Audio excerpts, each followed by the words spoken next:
and welcome to Times XP. I'm Trithiyatri.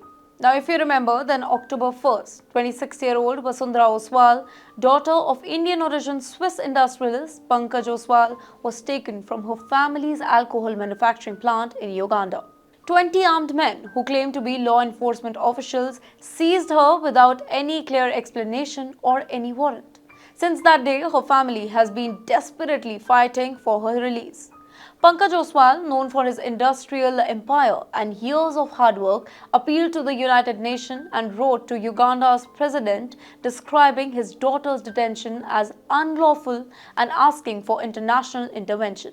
The officials initially claimed that Vasundhara's detention was connected to a missing person investigation.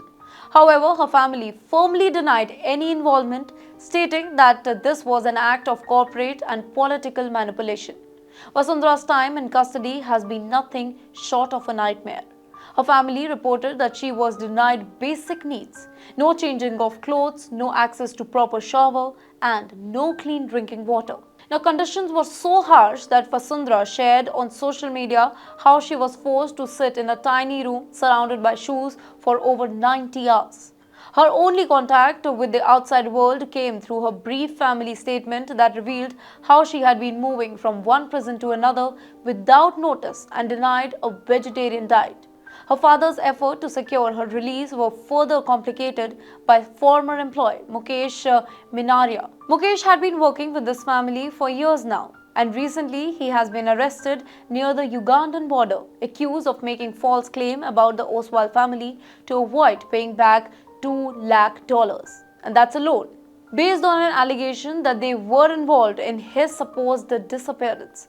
However, he was later found safe and living in Tanzania, raises serious doubt about the credibility of these claims. Pankaj and Radhika Oswal, along with Vasundhara's sister Riddhi, are currently in hiding, fearing for their own safety.